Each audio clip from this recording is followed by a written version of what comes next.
everyone, and welcome to this week's episode of Grim Scenarios podcast, the character deep dive series. With me, as always, I'm your host Emma. With me, as always, is your other host Milk, and also joining us for another episode is our special guest Ekin. How's it going, Ekin? Good, how are you? I'm doing pretty good. How are you doing, Milk? Yeah, I'm good. I'm good. It's cold in the Mid-Atlantic right now. For those who don't know, what time of year it is when we record this. The character we're going to be talking about this week is the Heretic. The Heretic is an outsider. Their ability is whoever wins loses, and whoever loses wins, even if you are dead. The Heretic turns a win into a loss, and a loss into a win. And its flavor text is, after the hail has smashed the roof and splintered the glass of the cathedral windows, it melts again into the earth like a dying lamb of the desert sun. Such is the parable of the madman. So Nice. yeah, Heresy. this is Woo! I would say a somewhat controversial outsider. What? There's a lot of people who don't particularly like Heretic. There's a lot of people who don't enjoy it, but hopefully, we'll be able to help you at least learn to appreciate what it's doing in the game, and maybe convince you to give it another chance once. Because I think, yeah. I don't know about you all, but one of my thoughts with Heretic is part of the reasons people don't like it is Heretic games. Like, if you play Blood on the Clocktower, let's say the normal way, which is you're in a local group that meets once a month, maybe. You maybe see a Heretic game, a Heretic script, maybe once a year, maybe every other year. You get a Heretic game about half as often as that. Maybe one Heretic game every 2 years. In most like these local groups that are meeting, or friend groups that are meeting and doing this like maybe once a month, maybe once every other month. If you're playing it online, because you're a sicko addict like a lot of us, maybe you play like 5-10 games a week in addition to your in-person stuff. And I'd say you probably see maybe still probably about 1-2 Heretic games a year. Scripts a year, and maybe one or game a year. Maybe not in the circles we play in, but in even in the most circles we play in, I think Heretic is a fairly rare character. It's not the most usual. It's a character that just fundamentally flips the game because the win conditions for the teams are changed, which means both teams have to play Heretic scripts and Heretic games very differently.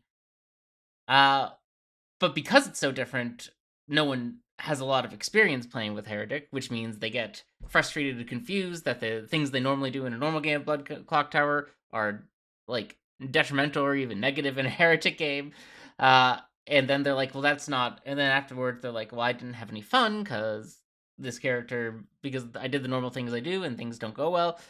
And a vicious cycle ensues. Then they don't want to play Heretic games. So I don't know. I don't know if you guys have different opinions on the controversy of Heretic, but I think that's a big part of it's what's driving the controversy. On my soapbox of Blood on the Clocktower characters teach you things, I think the Heretic is like the epitome of teaching us to try to win, but not care about winning. I know that sounds weird, but like from the perspective of Heretic games, you can try as hard as you possibly can to win. You could do everything you think is right for your team, and then lose the game. And I think it's trying to teach us that the journey of the game is more important than the outcome of the game in terms of who wins or loses. And there's a lot of value in that. That doesn't mean it's not important to try to win. It doesn't mean it's not important to some people to win. Maybe for some people winning is fun, more fun than losing perhaps. But I think at its core, what we're learning from Heretic is it's okay to try as hard as you can to win, but in the end not.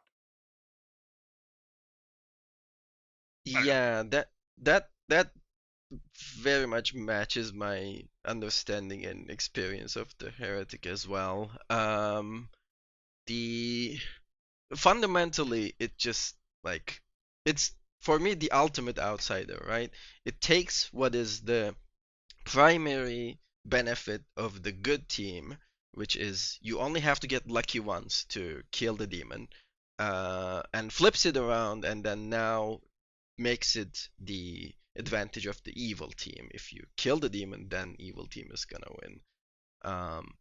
And like you said, because of that, a lot of people don't play it as often, don't know how to play it because it changes the game in a fundamental way, and then it's a cycle of not playing Heretic games. But I'm here to make the case, at least, that the Heretic is fun, and it should be played more often. If you are playing Clocktower as often as we do, it should be more frequent than maybe the current experience, and that you can learn to play Heretic games well. Yeah. I have no disagreements with the fact Heretic is one of my favorite outsiders. I love a well-built Heretic script. I think it has a lot more script building restrictions than a lot of other characters. I think there's lots of things you have to be very careful with Heretic. Um, but I think like it's one of the more fun of the experimental outsiders, and I think like I don't know. I also am hoping that we can convince you that it's fun and interesting, and like get you in the right mindset for playing Heretic scripts, um, so that you'll be interested in trying to play them some more, and learning how to play it and having more fun when you are playing it. For our longtime listeners, we did talk about Heretic a little bit when we did our tier list of the strategic level of characters, and Heretic and Damsel were originally both S tier outsiders, which I believe Heretic got demoted because of the controversialness of the character. So hopefully we can convince you all to promote it back up to S tier by talking about what it does. And what it does well, and how you can play the character. I'm just going to pick out a couple of the jinxes here, really quickly. So Heretic has six what we call hate jinxes, where only one of the jinx characters can be in play. That's with Godfather, Spy, Widow, Leech, Baron, and Pit Hag. The Godfather, or the Spy, Widow, and Godfather are obvious. The evil team, knowing that Heretic is in play, fundamentally breaks the game. Right? The demon could just kill himself, and then the game's over. So those three are, I think, fairly straightforward. Um, the Baron Heretic Jinx is a little bit controversial. It used to be that the Baron might or might not add a Heretic. I'm not going to go into my long spiel about it, but I actually do think the Hate Jinx is better for Baron specifically. Baron wants to add specifically two outsiders to the bag, and it's part of what makes it a strong minion ability. And then Heretic and Pit Hag. Again, Pit Hag's creating Heretics messes with the game in a fundamental way that can't really be jinxed out. And then Heretic Thoffin just says that the demon can't have the Heretic ability. So they can be on script together, but you can't give the demon the Heretic ability. Again, it's all very sort of fair play stuff. It's all the same as the Godfather, Spy, Widow. You don't want a situation where the evil team starts knowing that the Heretic is in play. And we'll talk more about this when we're talking about like how to storytell the Heretic and how to select a script for it. But you like it Clocktower is at its least interesting when one of the teams gets to win at night. So like if you have a good, well-run Heretic script, it should be extremely hard for the evil team, even if they solve Heretic, to slaughter themselves at night and win the game that way.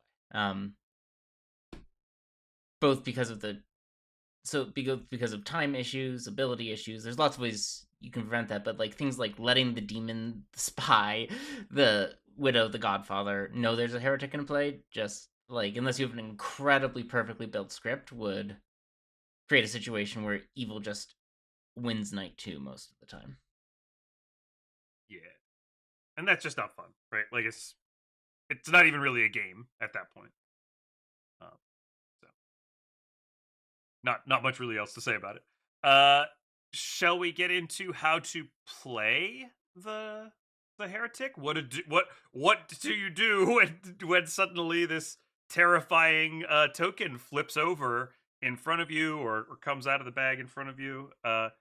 Where do you start? What's the first thing that comes into your head? Like I think like many of the hidden outsiders, or sometimes we call them face down outsiders. Um, we want to think about maybe a little bit about your strategy of what you're going to claim, because obviously you're not going to want to claim heretic. Much like the damsel, you do need to hide your existence for some amount of time. Yeah, I'll start it over. I want, like, if nobody takes any tips from this episode, I want them to take this one tip, which I think will, like, allow people to at least see the heretic from, like, a new point of view, maybe, if you haven't already thought about this. But, like, imagine yourself to be an evil townsfolk in a bounty hunter game. That's what, like, comes to the closest of playing the heretic that is still within the Clocktower experience, but in a different way. That's the closest analogy I can get within the same experience. Because as an evil townsfolk in a bounty hunter game, what you are trying to do is protect a demon that you don't know who they are, you don't know their team, you don't have a team of your own, and that's what you're trying to do. Heretic is trying to do the same thing. So a couple of, like, the things that you might do in that situation still apply, right? So things like you probably don't want to claim what you are, and, like, you claim something else and to confuse the good team to put out some misinformation, right? And we talked about how bad it is to claim your role as the heretic, as the damsel, so similar things apply still. Um, but unlike them, you cannot fall back to the token that you already got, maybe until the very late game, or until you find some people that you trust. So essentially, try to, like, add a bit of chaos into the game where nobody is really sure of what everybody is, right? So that you can distract the good team from trying to solve and execute the demon, while also distracting the evil team from Trying to figuring get the out that demon. it's a Yeah. heretic game. Yeah. Yeah. I really like that analogy. It's not one I've thought of before, but I think it's a really strong one for thinking about how to play as the heretic, because it is a lot like the evil townsfolk, where you're trying to protect someone and you have no idea who it is you're trying to protect or how you're supposed to do it, but you know you have to. Like obviously, it also has like a certain relationship with the damsel. And I think in multiple ways, let's say. Like, both as in that I suspect, based off publicly available information, that the damsel and heretic uh, have some intentional design synergies. Um, in that they are meant to be on scripts with each other in some sense. But they also require a sort of similar playstyle, where you need to convincingly get the other team to not believe you are that role. But at some point, it becomes important that your team does know you're that role. In most situations, the damsel obviously can have the situation where they get to the very end of the game and uh, they still can't let either team know they're the damsel. Um, but the heretic gets that cut off at some point. Unlike the final day, the heretic needs to have gotten themselves into a position where the good team has good reason to believe they are the heretic. Um, because at the final opportunity, when it comes down to it, like that's the only day good can win in a heretic game, is they have to get to a final three and execute someone who isn't the demon. So you need to find some way to get to that final day and then turn everything around and marshal votes on a good player and get good players to agree to marshal votes on a good player. And there's various ways you can do that. You can do that by, you know, trying to be socially good and maybe not even claiming heretic and just like tricking your fellow good players into believing that you are a good player who has a good solve, that someone who's not the demon, who you believe isn't the demon, is the demon, and get them to vote on them. But most of the time, the way you're going to want to do that is on once you're certain that there's nothing the evil team can do about it. It's tell your teammates, "Hey, I am the heretic. Let's put our brains together and execute a good player here." And I think this is the this is a big part of the trick is, and this is where the evil townsfolk version does break down a little bit. Is the evil townsfolk is always trying to fool the good team. The evil townsfolk is always, but the heretic at some point needs to create some sort of circle of trust. I have seen heretics try to create that trust after someone is already on the block in Final 3, which I'm telling you, it's too late. It's too late. Like, at this point, the good ship, has sailed. Uh, like, so, in terms of when you start doing this, it's going to be different on every game, but I'm going to tell you, it's before that situation. It's before the good team has already committed votes and resources on getting someone on the block, because at that point, you're going to be in a tricky situation. I think we haven't really talked about it. What Emma was saying kind of brought two things to mind, and I think we'll get to one of them eventually, which is when do you kind of start to out your role? How do you figure out when to out your role? I think we'll get to that naturally. But the other thing I think is kind of interesting, and maybe like we could just take just a very short amount of time to talk about it, is we've really never talked in this series about um, how to pick a bluff or how to bluff in a convincing way as a good character that needs to hide their role, and specifically as a good character that needs to hide their role but needs to be trusted when they come out with their information. This can apply to things like a Raven Keeper that's alive late in the game, Emma's favorite, a monk that survives late into the game and proves themselves. How do they look not like a demon that sank? So like I wanted to just kind of think about that for a second. And you know, a lot of times this is going to depend on your own personal preferences of like how you like to bluff. It might involve a meta read of what you think the storyteller might have put in the bag if you're trying to like grab a role that hasn't necessarily been claimed, or not being a double claim. Fundamentally, it's kind of okay to be in a double claim sometimes. Um, maybe a well built heretic script is going to have other things that might be double claiming to sort of cover it. But just from a broad perspective, sort of from a kind of high level perspective, where do you both kind of go when you need to think about how you're going to bluff, because you really don't want your role to get outed? Like, it's really important that your role doesn't get outed. Yeah. I've like spoken and written in various places about what I call the sort of trust budget conundrum of Blood on the Clocktower, where as a good player, the more the more honest you are about your role, the more likely it is that good players won't vote on you to be executed, which is good, but it's more likely the evil team will kill you at night. If you're an ongoing source of information, poison you to make you and your trusted information feed their worlds instead of the actual worlds, etc. Where those negative consequences of being killed at night or poisoned or whatever are much easier to avoid if no one trusts you, because then the evil team will just sort of like, oh, well, who cares if they're the fortune teller? No one is going to believe them if they come out as a fortune teller in 4 days, and no one's going to believe their information. So I can use my poison on something more important, more relevant in the short term. The heretic is sort of forced into one of those categories, right? The high trust, tell everyone you roll truthfully strategy doesn't help the heretic. Like, there is no what you can do with it.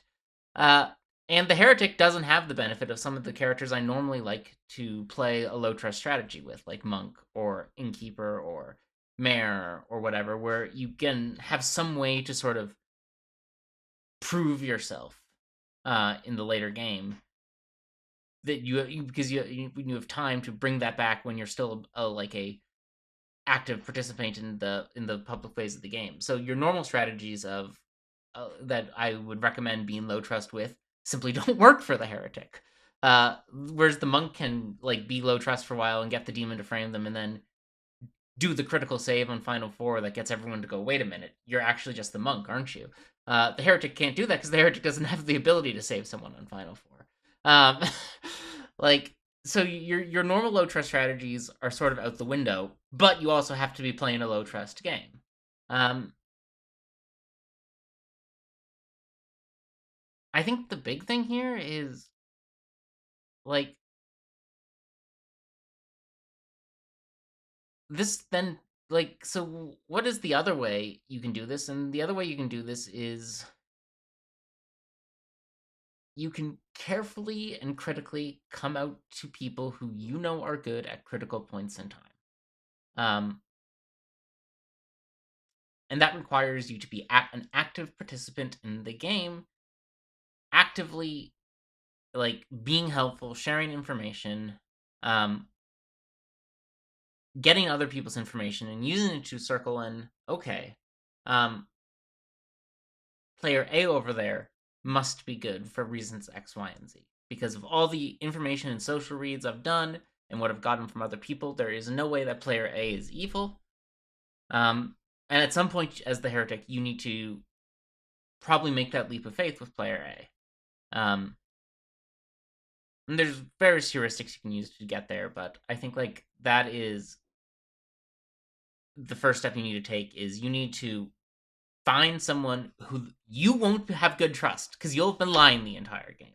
So you need to find someone who will have good trust from your fellow good players, and you need to convince them. That needs to be your focus, so that you can then piggyback off their trust at the relevant time. Yeah, that makes a lot of sense. It sort of falls into that like middle trust category that's like really weird, where you are sort of trying to blend in, but at the same time, like you're trying not to stand out, but also you're trying to like find people that you can trust, um, while, eventually having to explain why you have been playing sort of this middle ground or the low trust way of playing it. Um, and one thing I think is like really important in that regard is like the outsiders.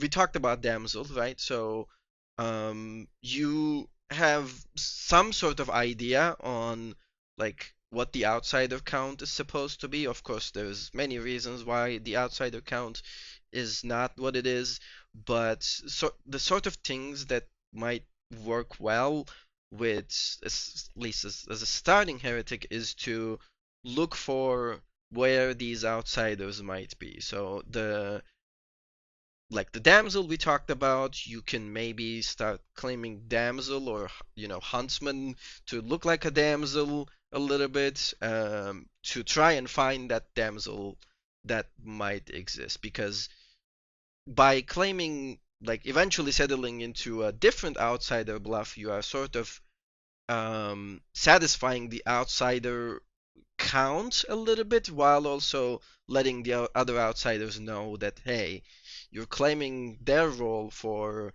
a different reason. Like after you die, normally damsels can come out after they die. You can come out as the damsel, whereas an actual damsel out there probably won't come out unless they also die early for whatever reason. Um, but I think sort of covering for other outsiders or trying to find other outsiders like a starting point for the heretic, but there's of course other ways that you can go about as well. Yeah, I think about it sometimes. I think about heretic with regard to mutants sometimes, because the mutant is an outsider that is forced to not claim their role, is forced to somehow plausibly claim a different role. And so, if you've played some S&V, you can use some of that mutant, your mutant strategies to maybe find a bluff that's going to work for you in heretic. Think about your fallbacks. I think heretic is also interesting because I think you can do some other interesting things. Um, that other good players might be doing. Um, we've talked about Damsel a whole bunch, but if there are other roles on the script that want to be covered, that want players to claim them or want to be covered by certain claims. It's really very reasonable for the Heretic to run kind of that kind of strategy as well. I'm thinking of the juggler strategy, the gossip kind of strategy where you're kind of maybe trying to do something that covers from the player. I think you can look like any of the demon banes as well, right? You could do the kind of strategy where like I'm a powerful townsfolk that gets information, and try to kind of look like maybe you're, and spread information, but maybe look like you're kind of not doing it particularly well. Um, I think one of the things that players who are bluffing, who are like an outsider role that can't out, whether it's mutant, damsel, heretic, whatever. I think one of the traps people fall into is feeling like they need to sort of be quiet, or that they can't like put out information. You can put out information. You may have to walk it back later. If it starts to become too aggressive, pushing worlds that aren't necessarily good for your team, that can be bad too. But don't shy away from, claiming general and giving what you think the grim state might be, or since you're the heretic now, maybe give the reverse of the grim state you think it might be, things like that, where you can, potentially find a way to communicate that town wants to go in a particular direction without necessarily having to say, hey, I'm the heretic, let's try not to kill the demon. Another thing I was thinking about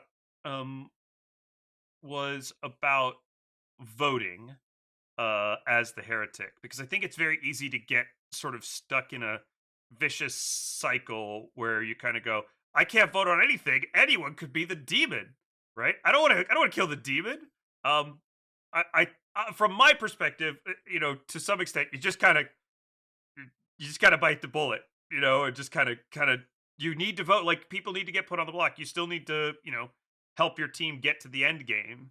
And the more hesitant town seems to be to put people on the block and execute them and move the game forward, the harder, I think, the more likely it's going to be that evil figures out it's a heretic game. So you are going to have to, find people who you think are good and get them killed somehow. And I've said this before on this podcast, but I think it bears repeating here with a character like Heretic. Human beings are wired, and there's like some like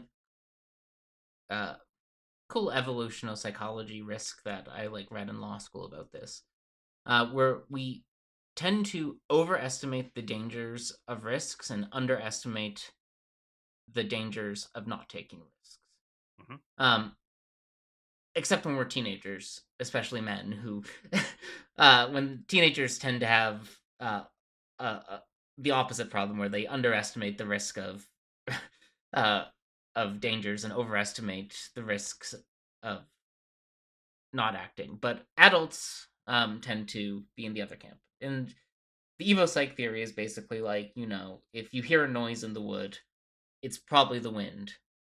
But the people who get scared and think it's a bear and run and hide are more likely to survive, because the 1 in 100 chance that it is actually a bear, they don't get eaten, where their friends who correctly analyzed that it was just the wind got ate by the bear. So that's like the main Evo Psych theory that I'm aware of for this phenomenon. But the result of it is like we're really good at saying, okay, if I do XYZ, this is the bad thing that can happen, so I shouldn't do XYZ. But you're really bad. People tend to be really bad at saying, if I don't do XYZ, what is the bad thing that can happen? So they forget about that risk, and they don't properly calculate for it. And this comes up a lot in Clocktower. This is why the Saint is such a vicious bluff for the evil team in Trouble Brewing. It's not because when the Poisoner claims they're the Saint, and sort of shrugs and doesn't do much to convince you, it's that anyone actually believes they're the Saint. They all know how to social read. They all know that this person is probably lying to them. It's because the Poisoner is at some level aware that other people aren't going to want to risk losing the game, and they're going to be extra cautious about executing Saint claims, even when they shouldn't be. And that's why you end up with lots of weird Final Threes where there's a minion who's been bluffing Saint and been getting away with it all game, even though everyone thinks they're evil. The demon and then you kill the Saintling because you've been saying, well, just push that off to final three to the end. Where like you lost this game because you didn't take the risk of killing the Saint on day 2 when you all thought they were evil. Um, like or day 3 or 4, but the point is you left the risk for too long. yeah, you like you didn't properly evaluate the risk of not acting, and that's the same for the Heretic. Like, yes, the risk of killing the demon is omnipresent for you as the Heretic, but so is the risk of being so scared of killing the demon that you never execute anyone, letting the evil team get down to an evil controlled final three because it's all evil players because you didn't execute anyone and they just killed off good players at night. And then, like in a heretic script, the storyteller should always run that final three with all 3 evils alive. They need to decide. Like, uh, you run that risk. You run the risk of like killing good players instead of minions when the good players will help build out the world for other good players later if you let them live. You run like there's a lot of other risks you're ignoring by being too scared to accidentally lose the game. Losing the game isn't the end of the world. It's just one negative, and losing the game day 2 isn't like the end of the world either. Like you have to accept the acceptable amount of losing games early. Will increase your win rate overall. And it's the same true for Heretic. Like, yes, you're trying to keep the demon alive. No, that doesn't mean you shouldn't vote on one of the empath's neighbors when there's an empath 2 and the empath is trusted. Um, like, okay, yeah, that increases the risk that one of these players is the demon, but you still need to kill evil players, at some level. Yeah, like you can still vote. You just have to vote on good players until the final three, or like minions instead of the demon. Yeah, like you still It's want to kill minions. You still and you want to kill good players who are gonna be bad final 3 frames. Like you still need to find them and kill them. Yeah, don't be afraid of killing people who are in information that suggests that you think means they're a minion or who are playing like a minion. That's those are good kills.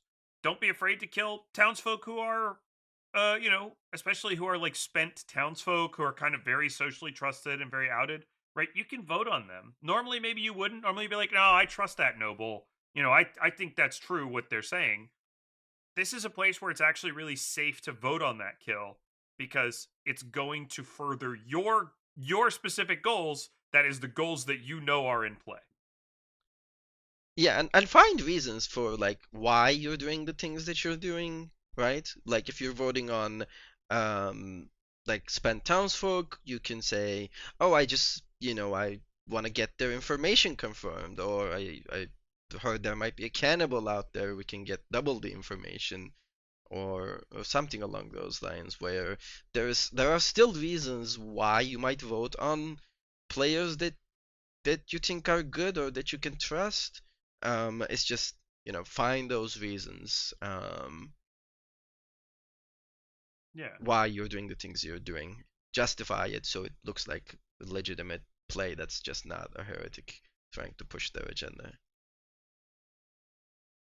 Ekin is one of my favorite guests because he writes up all his own thoughts on the heretic ahead of time so I can read them. And it's really great. Under the guess, no pressure to do that, but it is a nice thing because it gives. I liked what you talked. You talked a little bit about how like middle experienced players like realize the value of being a little more chaotic and getting. I might get yelled at by people who are using this term again, but the range balance of how they bluff as both good and evil to be overlapping more so that it's harder to tell when they're good and evil.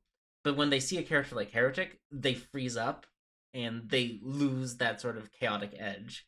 Uh, that I think most of the.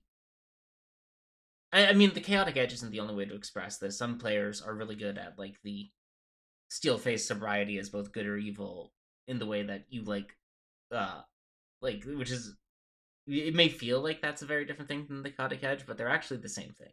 Uh, it's the same like technique of like having the it be impossible to tell whether your playstyle is indicative of you being good or evil. Um, and also I think the best players then expand their ranges and find ways to bring even more different play styles, and they have both the steel edge that they can do and the chaotic edge that they can do when they're good or evil.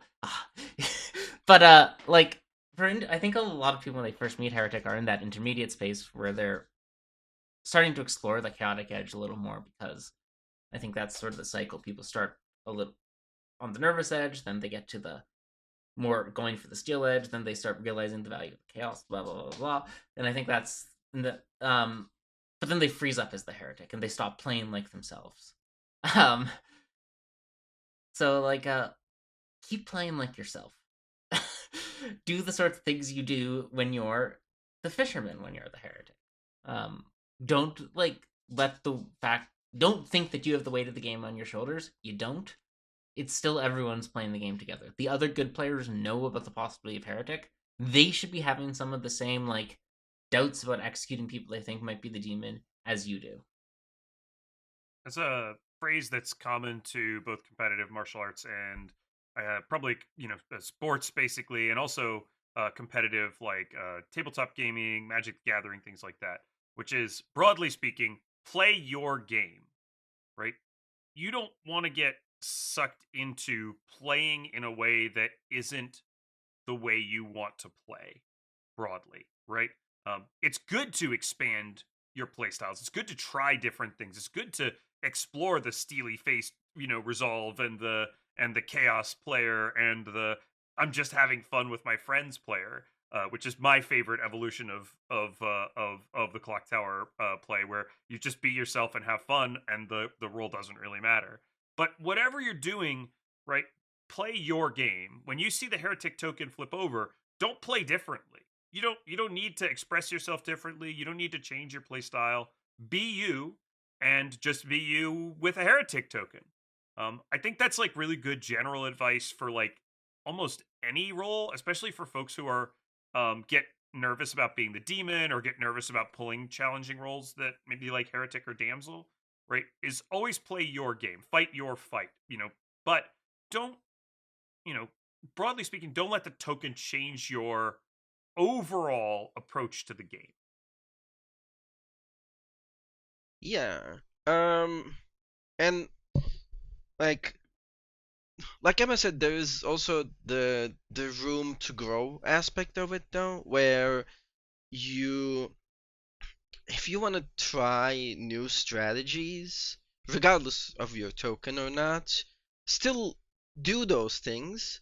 Um, and the Heretic gives you lots of breeding ground to try new strategies, because it's a different kind of experience where you have to do things differently naturally.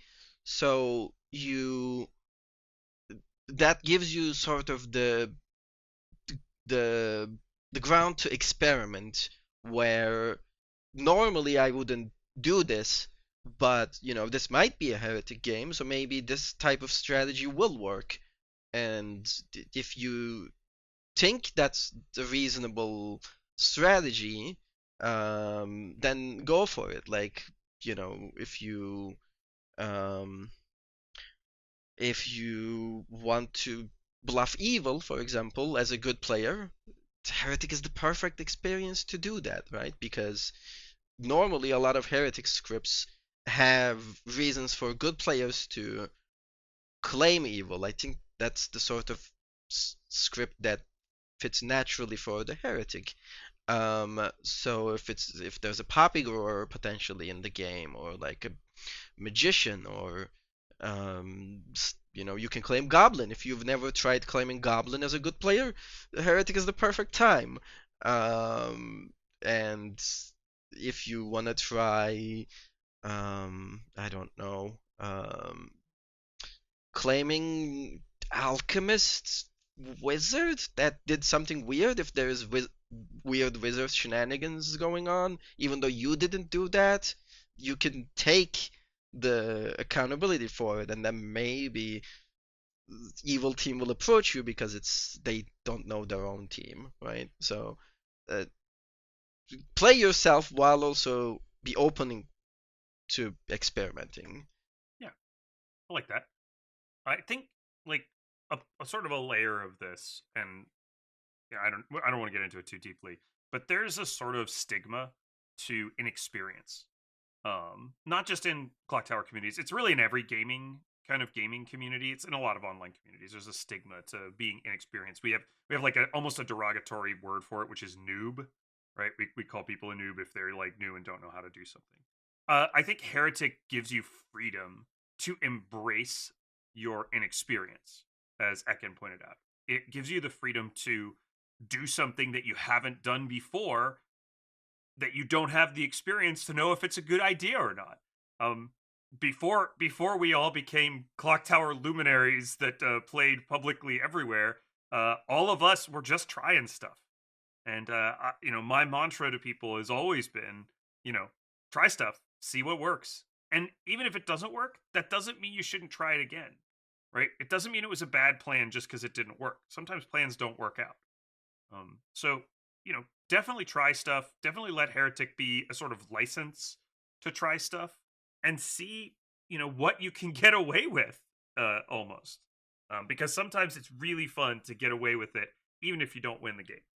Yeah, there is something that I read recently that's like a really good, um, I think, parallel to this is that there is no failure, only experimentation, right? Because even when you have failed games, when you tried something new and it didn't work out, you learn something from it, and then you take it to the next game, right? You had a hypothesis, and that hypothesis can and cannot pan out, but you are just learning about the game and learning about the world and learning about your group, and essentially you are just when you're playing the game and you are trying something new, you put out a hypothesis out there like a scientist almost, and then if that hypothesis doesn't pan out, great, then you learn something from it and you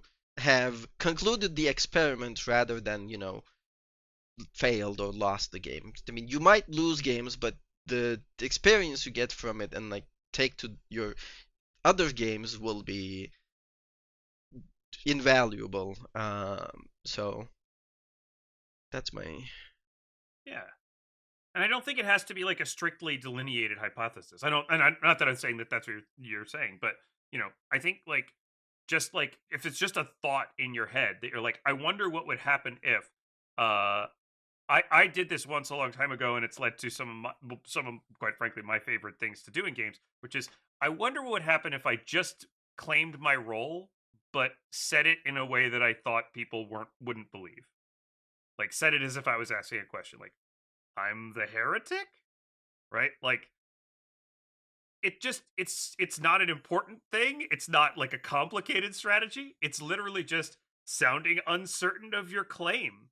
And I got to be honest, it's worked out really well over the past several years.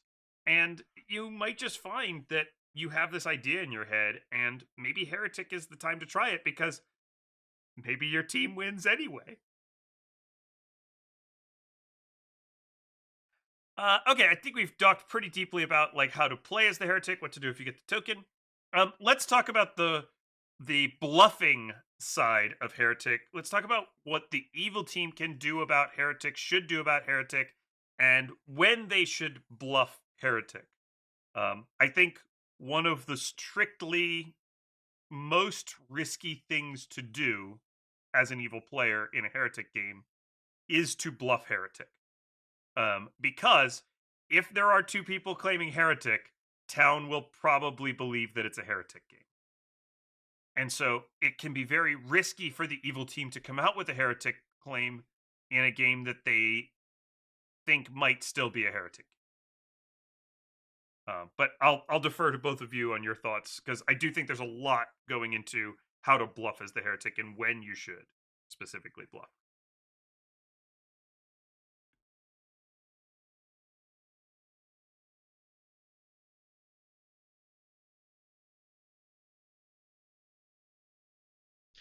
yeah. So as an evil player, right? if we start with bluffing as an evil player, the one thing that I think should go without saying is that like the storyteller giving you a heretic bluff will be very, very rare. Yeah.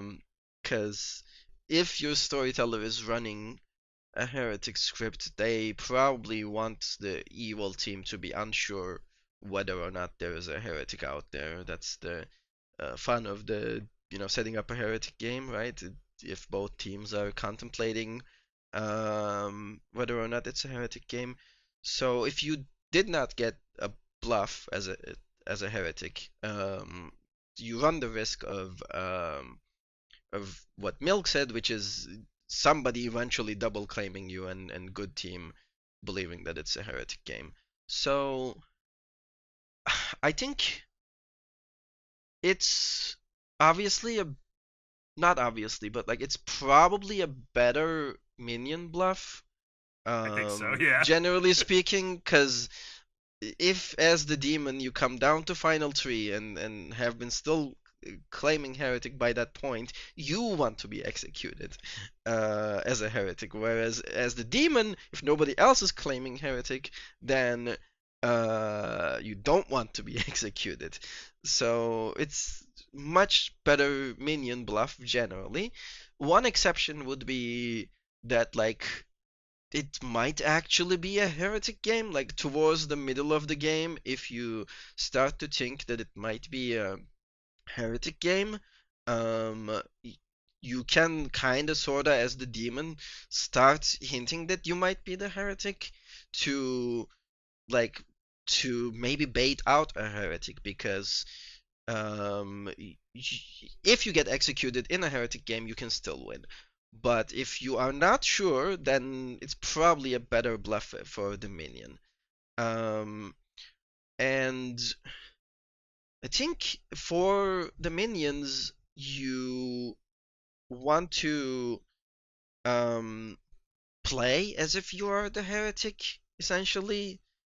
Start thinking about what you would do if you were the heretic, and do those things, all of the things that we talked about, which is, trying to find good players that you might confide in, claiming a couple of different things, cover roles, and like information that might not check out or might check out, or claiming a different couple of things, never settling on something, the same things that a heretic would do. And then um, while doing that, you also want to sniff out that whether or not there's an actual heretic, right? So because good players will be covering for the heretic might also like be on the lookout for good players covering for heretic and try to come out to them. So essentially, like you I don't know when is the best time for settling on a heretic bluff. Probably final three if there is no other potential heretic claim out there.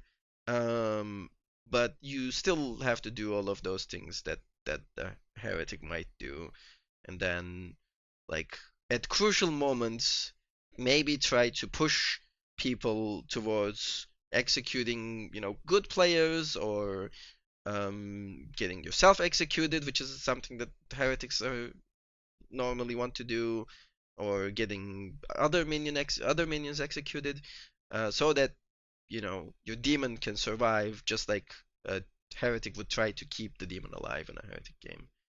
Um, In fact, doing the thing that minions want to do anyway, which is keep the demon alive, right?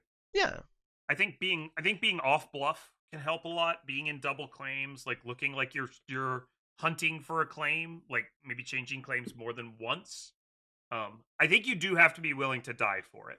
Like if you want to pull off a successful heretic bluff, you do need to be willing to get killed by town, and it's probably not going to be in final three.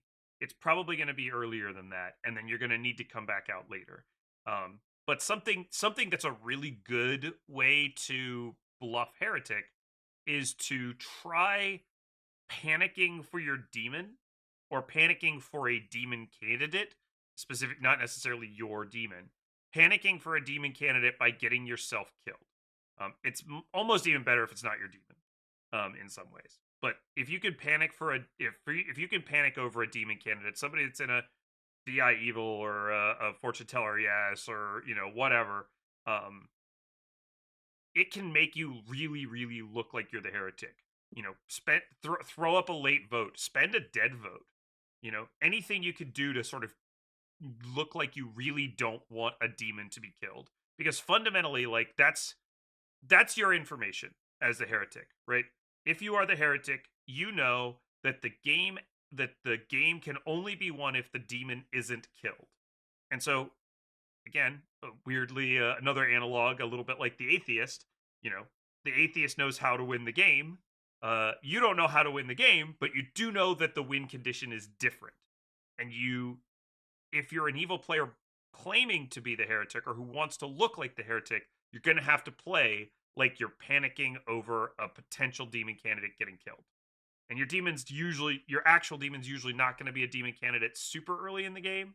So in the mid game somewhere, day 3, 4, 5, you may need to panic for your demon. Or for a demon, not necessarily yours specifically, for a demon candidate. And that serves you in a bunch of different ways, right? Like, that serves you in the way of keeping a demon candidate alive later in the game, which is a good thing. Ideally, as long as your demon doesn't look too good. Any other thoughts on bluffing as heretic? I mean, it's just genuinely very tricky, right? I think you can get as I said before, I think you get in real trouble if you do end up counterclaiming an actual heretic.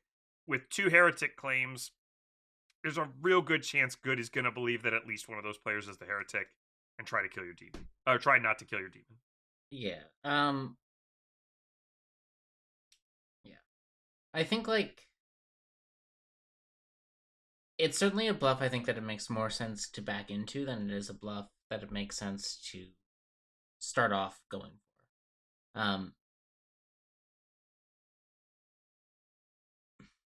I mean, you don't want to, like, look super evil and then on Final 3 say, actually, I'm the heretic when people want to execute your demon, because if you've been looking super evil all the time, they're just going to keep wanting to execute your demon. So, like, you need to recognize that the spot pivot comes earlier. But one, so you should back into it. You should start backing into it when you think your team's already losing. And 3, you should be damn sure there's not an actual heretic in play. Yep. Like, yeah. Those, I think, are the big 3 I would have for bluffing the heretic is those 3 things. Don't just say off the hop, I'm bluffing heretic no matter what. Because that's not what heretics do. Like, think like a heretic. A heretic is bluffing something else. So you should also be bluffing something else. And, like, some scripts with heretic will have, like I said, damsel and heretic are always super linked in my mind. I think they go really well together. Like, the presence of a damsel reduces the presence of a heretic by default. For the evil team. If you know there's a damsel, it's less likely there's a heretic. If you know there's a lunatic, it's less likely there's a heretic. If you know there's those are the only 2 that are currently that publicly announced the evil team, I think so. If you know there's a golem, you know it's less likely there's a heretic. If you know there's a what else? Something the evil team knows about. I don't know. I think those are the big ones. If a mutant has exploded, you know it's less likely there's a heretic. So, like, you want to make sure that, like, you're not going to be doing the real heretic's job for them of convincing them not to execute your demon when they don't want you to execute your demon. But yeah. Yeah, and I think counter to what a lot of people might think, like looking out for whether or not there's a heretic is not a coin flip. There are certain like moods that tell you that it might be a heretic game or might not be a heretic game, right? So, Did someone on the good team panic for your demon? Like that's one of the big tells. Yeah. That might be one. But like even before we get there, right? Look for obviously the things that we talked about, which is like impossible information, um, or people, claiming evil bluffs or claiming evil. Um, like once in a heretic game, um, one of the players has like, for example, claimed to have a dead player has become a farmer, whereas that was impossible. So um, things like that, right? Those are maybe more of the at least less they're like easy mistake to make, but sometimes it happens. But if they're not making those easy mistakes still, there will be vibes. There will be sudden shifts in the town's posture and information. Like people, if you see them converging to your evil team, and all of a sudden it starts to shift, and like people start pushing on each other, a good team pushing on each other rather than the evil team, then maybe a heretic has come out to one of the trusted players and they're sort of directing the kills away from the demon. So there's things that you can do as evil team to be on the lookout for whether or not it's a heretic game. It's, yeah, there, like Emma said, there's other outsiders that can out themselves that will make it less likely to be a heretic. The outsider change stuff, like if your demon is a Vig, for example, it might not be a heretic game because the Vig has already removed one. Um, so, and I think we'll talk about this more on the storytelling side, but be also on the lookout for like things that might disable heretic abilities somehow. Yeah. Some scripts will have those things like the courtier and the philosopher duplicating the heretic ability, and or a cannibal eating the heretic and duplicating the heretic ability. So I would say like maybe less priority, but those things are also something that you should be in the lookout for while you are hunting down whether or not it's a heretic. Um, Yeah. I was actually sort of thinking we might need to have a how to fight the heretic section, especially for evil. But I think this is like part of like when to bluff it, right? Yeah. Like you want to bluff heretic when you don't think one's in play and you think they're onto your demon. So, and you don't want to bluff it if those conditions aren't true, because ultimately, bluffing it if there is one in play or they're not onto your demon increases the chance you lose the game. Um, so yeah, it's these signs you're looking for. The people who are panicking for uh when they think a demon might be being executed. The people whose information doesn't make sense but can't be misinformation generated by the evil team. The existence of other outsiders who you trust. Like these are all the things you need to be hunting for as the evil team, so you can know whether you think it's a heretic game. I think the the really crucial thing as an evil team for dealing with heretic games, especially if you're the demon in a game and a heretic comes out, right? Let's think about the scenario where you're the demon and the heretic comes out, and it's not one of your minions bluffing; it's an actual heretic.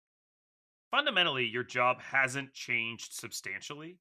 You still want to look like you're not the demon. You just want to look the least like you are the demon of the three remaining players. Because if you look the least like you are the demon of the remaining players, you might be able to get yourself killed even if someone has come out as the heretic. And what that means for you as a demon, fundamentally, is your killing strategy is going to have to make sure that you leave people alive who really are going to be demon candidates in the final three. And that can be very tricky because good's going to work around you. So you do want to, in any game that could be a heretic game, make sure that the other demon candidates can look more evil than you. That you don't that you can look like the most good evil candidate in the case that a heretic comes out at the end of the game. Because worst comes to worst, you still want to look like you're good and not get executed. Or rather, you want to look like you're good, but be the one who gets executed because they believe it's a heretic game. Yeah, and sort of relatedly, if you think it is a heretic game as the demon, you need to start looking. If you think it's not a heretic game as the demon, but one of your minions is blind, is what I meant to say. Sorry, I said my words wrong. If you think it's not a heretic game, but your minion is bluffing heretic, you need to look like the demon so they won't kill you on Final 3. That's the analog. Which is a real weird spot to be in, right? It's very not natural to your demon instincts. Your demon instincts are telling you, look like not the demon. If your minion's bluffing heretic, and if it's going well as a heretic bluff, you need to look like the demon. You need to be subtle about the fact that you're intentionally looking like the demon, but you do need to start looking like the demon.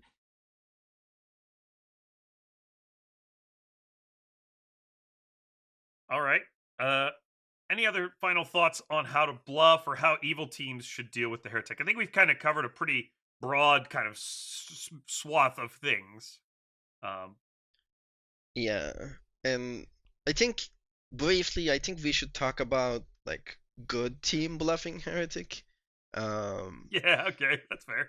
I think it's important. I think we talked about it already, but like if you are playing a heretic script and you are a good player who's not the heretic, you still kind of want to cover for potential existence or non-existence of the heretic, because like like we talked about, heretic sort of falls into that weird middle category where they might have to claim lots of things and blend into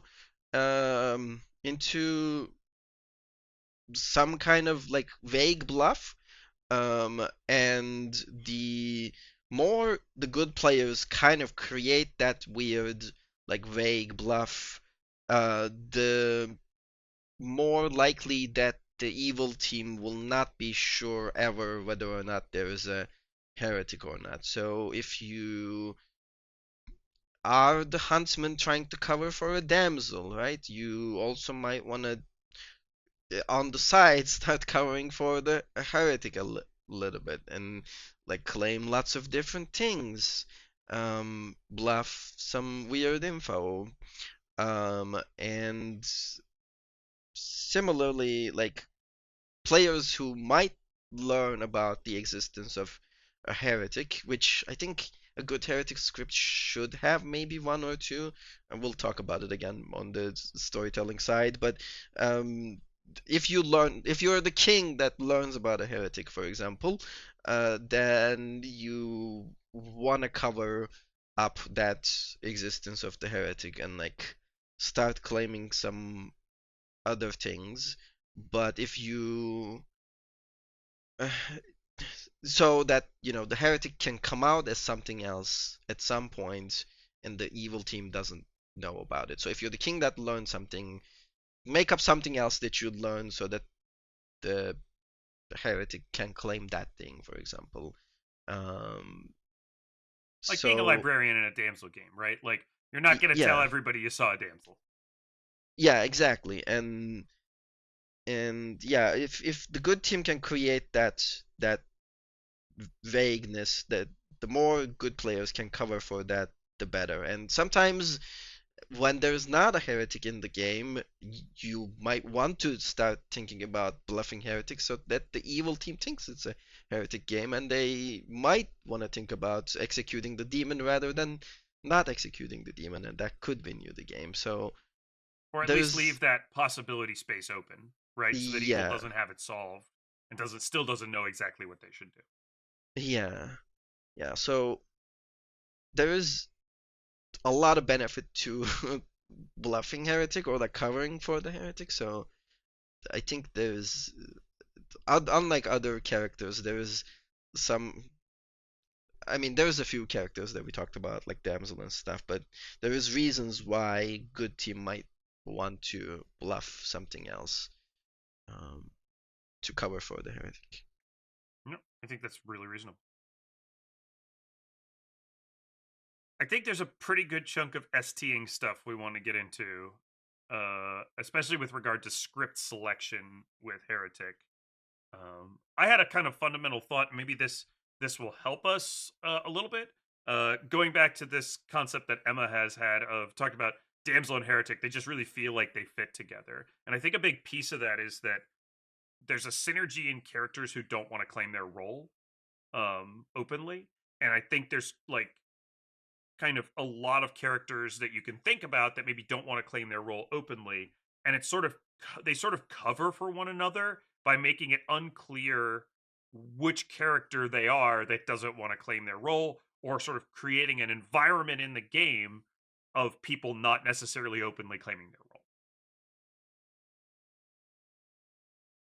I guess I just kind of think that's an interesting jumping off point when we talk about looking for a script for the Heretic. You know, one of the things that kind of fits are things that probably aren't just going to come out and start claiming their role. Roles, characters that really want to obscure their role. Yeah. Um. Yeah, I think like that's a good thing to have in Heretic scripts is you don't want to make it too easy for either team. So you want lots of reasons for good players to be lying.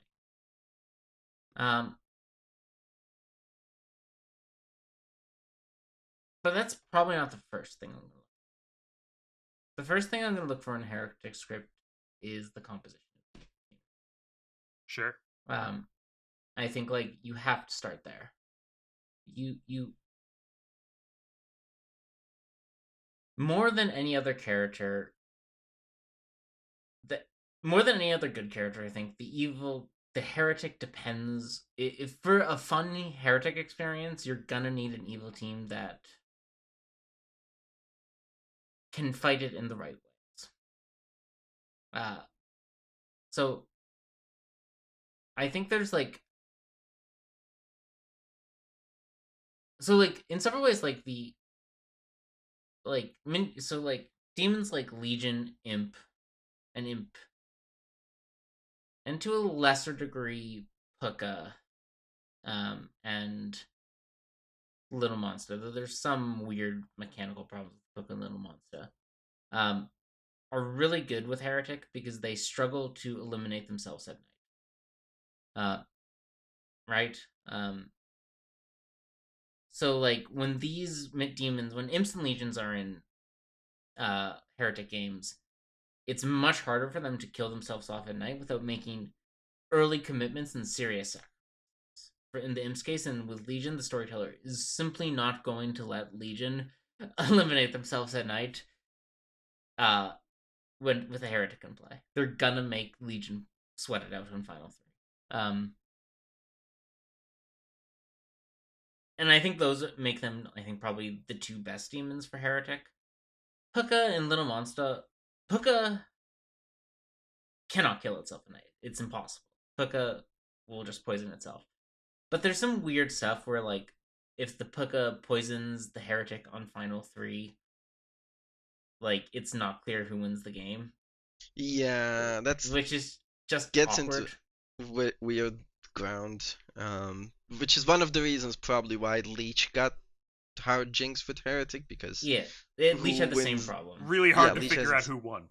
Who won? Yeah. Yeah. Little Monster would be fine, except for the minions can technically pass the baby to a dead player, which is sort of gross. Like that's like the Little Monster way of killing yourself is giving the baby to a dead player. So you want, like, there's ways around that. Like scripting tools like Poppy Grower and Magician can prevent the minions from doing that, and Scarlet Woman can make it very annoying for them to do that because the Scarlet Woman then just gets the baby. At least the first time. Yeah, well, with the current Jinx forever. No, yeah, well, they would have to hold it forever, right? But yeah, so they only you can only hand it to them once. So if you hand, so then the Scarlet Woman has to hold it. Yeah, the Scarlet Woman then becomes locked in as a demon that can't kill itself. Yeah. Leviathan. I haven't seen a lot of Leviathan Heretic experiments. I think they're probably be some structural problems, but at least it can't kill itself at night. Same with Riot. Though Riot can easily kill itself at the day if they think it's a Heretic game, so less Yeah. so than Leviathan. Um, Yagababble, I think, is well yeah, yeah, works well. Yagapablo. Yeah. Scarlet Woman is also really good with Heretic because it's another like synergy against evil killing itself at night for all You the sort of same reasons. always see Scarlet Woman on Heretic scripts. It's one of those things that just kind of they fit together really Mhm. helpfully. Yeah. The alchemist Scarlet Woman catching the demon and then just That's riding the that's game. like something that I think works in Heretic scripts. Been there. Like normally the alchemist Scarlet Woman is like, all right, I just kill myself, but then they're like, God damn it, it could be a Heretic Be a Heretic game. game. um, so I think alchemist Scarlet Woman was real interesting with Heretic too. I think there's also some demons that work particularly poorly with Heretic. Fengu is I think the big Yeah. Because Fengu one makes it more likely as a heretic in play. Two can accidentally or purposefully jump to the heretic, in which case now the evil team knows there's not a heretic in play. Like I think it's a real awkward fit. Because Ali and Typhon have a portion of that problem too, right? Where it's possible that they could learn that there's a heretic in play because they've deleted it to create a minion. Yeah, they learn the heretic's not. Yeah, they learn. That's what I mean. They learn that there's not a heretic in play, and Which that isn't sort of takes as away big part a of the fun. deal as it's not as big a deal as the like no having like if you like think of like a two minion two base outsider game, so 12, 9, or 15. Like the Fengu changes it from a 50-50 proposition that a heretic is in play at the start of the bag to a 75-25, which makes like the risk reward for the Fengu to just start killing themselves at first opportunity much higher than it is for any other demon. It's. I'm just mentioning Typhon and Caselli. They don't have the same problem. They have similar, or they have Yeah, a they have similar to likewise the problem. the smaller Fengu problem where like it's easy for the Fengu, easier than normal for the Fengu to learn the heretics knowledge. Yeah. Oho has similar problems where the Oho can just kill the heretic. Yeah, and like the storyteller can balance that a little bit by like killing the same player every time the Oho picks heretic, regardless of whether they are the heretic or not. Mm-hmm. And regardless whether they're alive or not. But similar to Fengu, it's sort of an awkward fit. Yeah. I think those are the big demon points I want to make in this. Anyone else has any others? No, those are the ones that stand out to me as well. Yeah, like Leech is hard Jinx, like we talked about. So yeah, although I did like the old Leech Jinx a little bit, but maybe it's better that it's gotten hard Hey Jinx. It's simpler. It's simpler, yeah. Are there any minions that we think? Obviously, we mentioned Scarlet Woman. Are there any other minions that we think are kind of interesting or uninteresting with the Heretic? We're just talking through evil teams.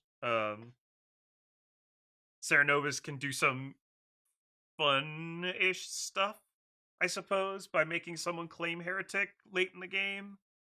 Don't know if that's good or bad. Don't know if it's interesting or not, but it's something that's possible.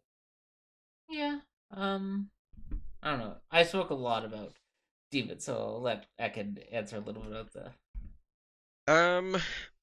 I think Heretic's natural environment feel like at least a few win conditions.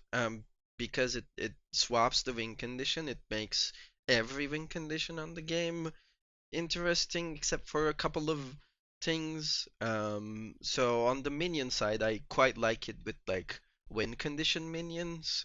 Fearmonger is one of my favorites because it eliminates the meta that like everybody nominates themselves in a Fearmonger game, because now the Fearmonger can nominate themselves and win the game if it's a Heretic game. Goblin, I think, is a good fit for Heretic because that makes it uncertain if the evil team should go for a Goblin win or not, and whether or not the demon should claim Goblin or not. Outside of those two, I think it's sort of awkward with like poisoning minions. I don't like Poisoner super much with Heretic because that makes it like more difficult for Heretic to come out before the final three.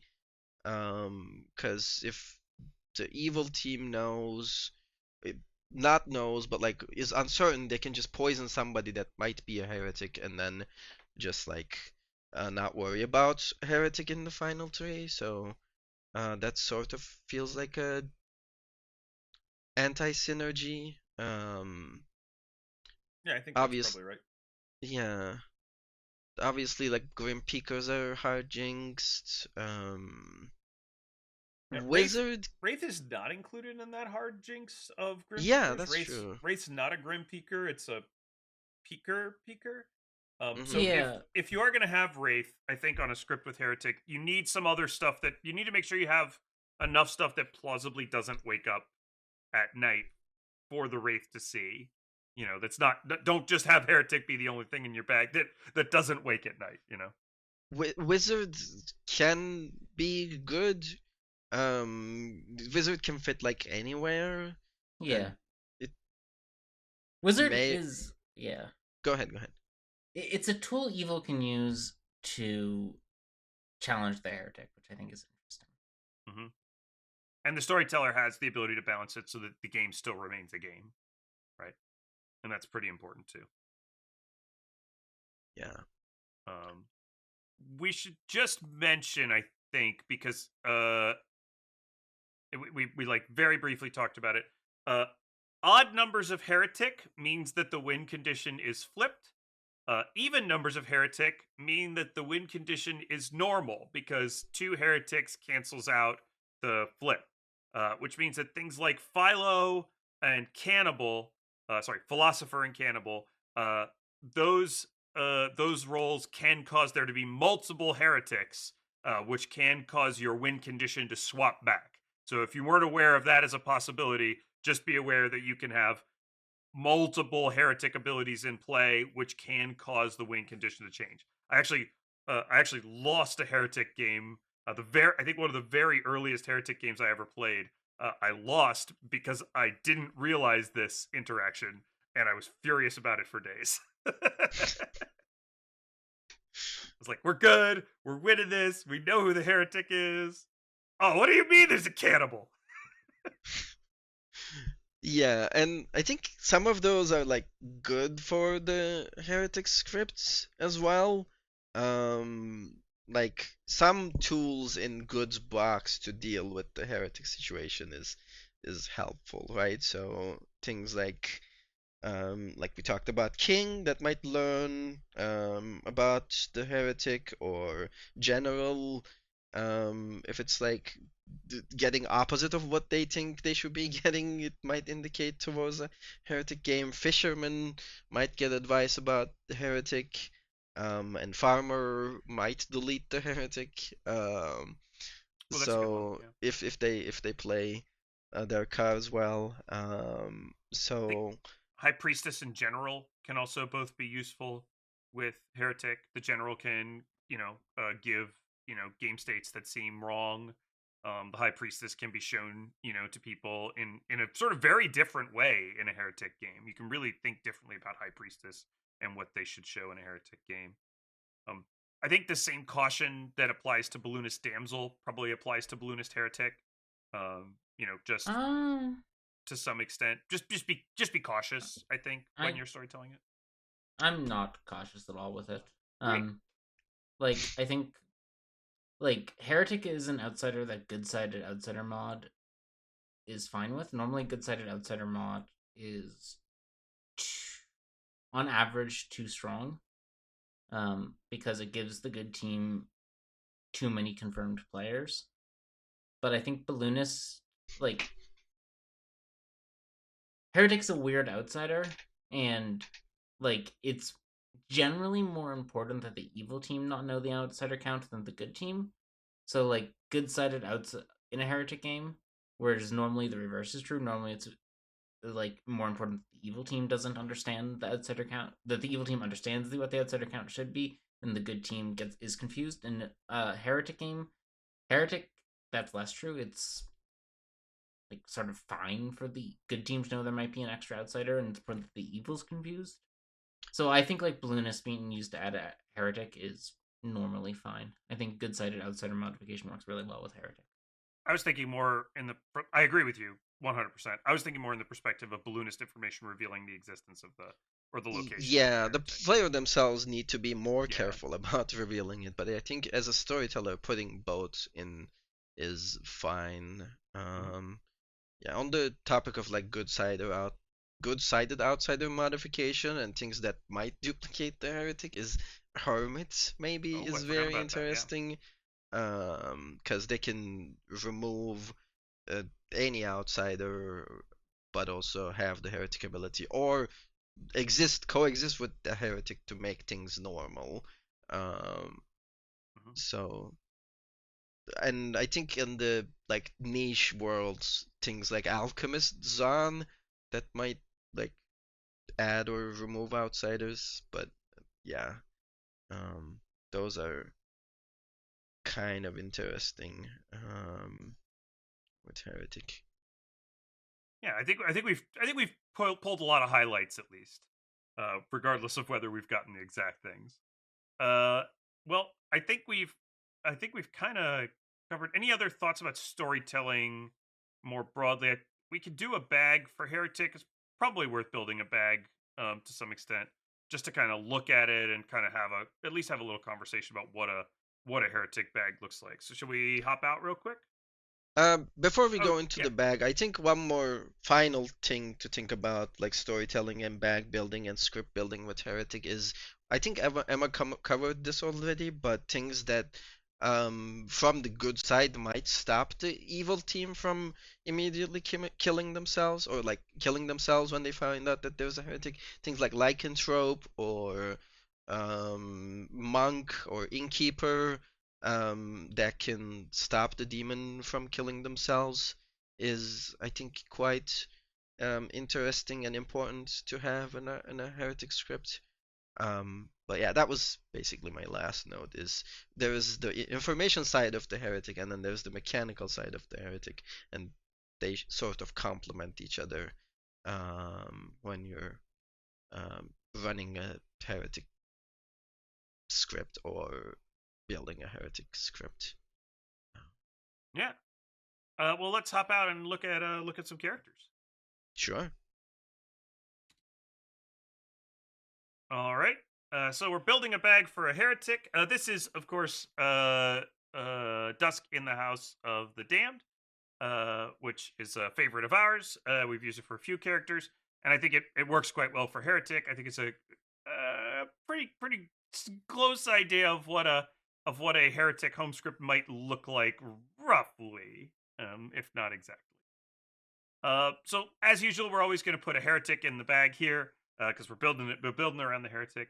Ekin, what are your kind of thoughts about heretic, and what are some like good things to go into the bag with the heretic? Um, if we're not making Legion, which is gonna take up all of our tokens almost, I think the the demon here, I think we could do like a little monster Sure. to think about like more minions than we would normally do, and like Emma talked about, it's sort of a roundabout way of preventing the evil team from obliterating themselves in a heretic game. So how about we do a little monster? Little monster sounds great. I think like the as Emma mentioned earlier, like the like quintessential good demon for heretic is the imp because it's really hard for the imp to kill itself off in the night. It keeps passing around. But I think little monster is quite interesting as well. And that just means we get to play with more minions, so no problem for me. So we talked through some minions. Ekin, what in your mind are kind of the minions here that are like the the the I don't know crucially core sort of heretic. We're gonna build a game around these minions for a heretic game. Um, I mean, if we're having two minions, three minions in a little monster game, I guess the more like um straightforward way to think about is what we would leave out. Um, but I think just to talk about like a couple of talk through our options basically. Um, I think Scarlet Woman kind of has to go in because of that thing that we talked about, where we can just lock in the Scarlet Woman if the other holder gets executed. So I think that should go in. It also prevents the awkward like hand the baby to a dead player thing that Emma mentioned earlier. Yeah, Scarlet yeah, Woman seems like probably a guaranteed choice for us to sort of build this demonstration bag. You mentioned win conditions earlier. yeah. Um, Goblin here is our like main win condition minion. Outside of Wizard, making up a win condition. So I think there is a very interesting game for Goblin to play here, strategically to whether or not claiming Goblin is good or not. So I think Goblin is a good minion to have here. That sounds good to me. Maybe we simplify our lives a little bit, since we're really only going to build the bag and we're not going to play through the game.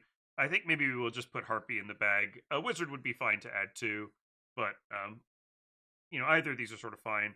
I think Harpy makes a little bit of a simpler bag. We won't have to cope with a wizard wish while we're trying to run a heretic game later. Especially if this is your sort of first time running a heretic game, maybe you want to sort of kind of focus in on the game and you don't want to have to deal with some other distractions. Yeah, and Harpy like explains the at least naturally creates reasons for why good team might push on each other, Hmm. which is important to have in a heretic game. And it would give, if the heretic is chosen, a reason to push on um the good players that they're selected with, which makes their job a little easier. And they can always like break madness if they are like trying to speed up the game a little bit, which gives them more control on um a game that normally they might not have a whole lot of control of. So um yeah.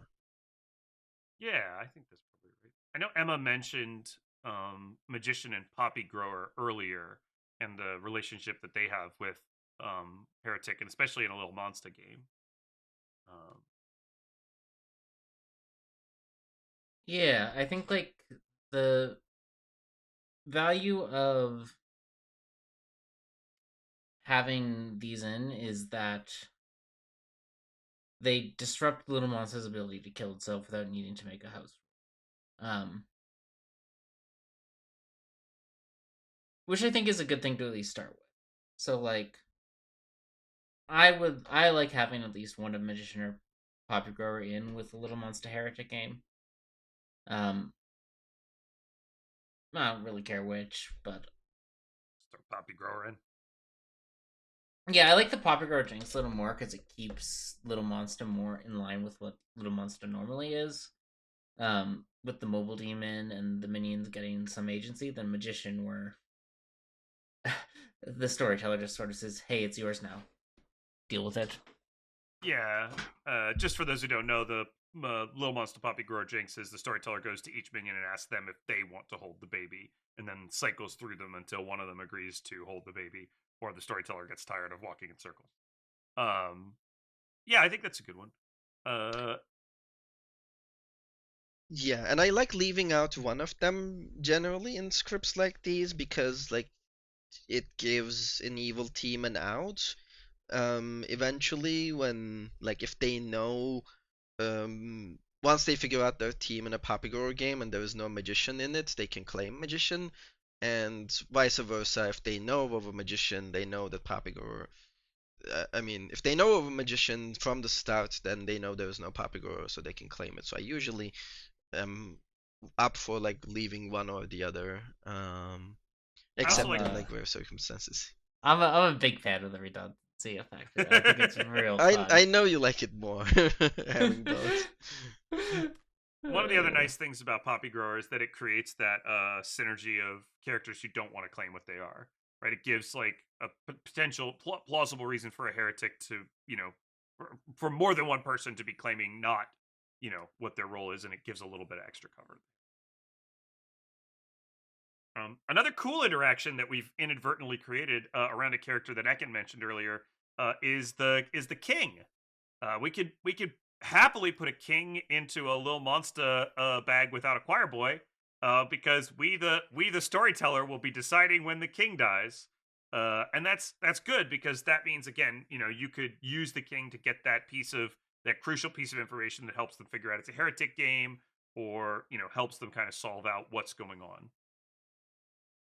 Yeah, I quite like King with Heretic. That's feels Yeah, uh I, I do want to note you have to be a little careful with King and Heretic, in that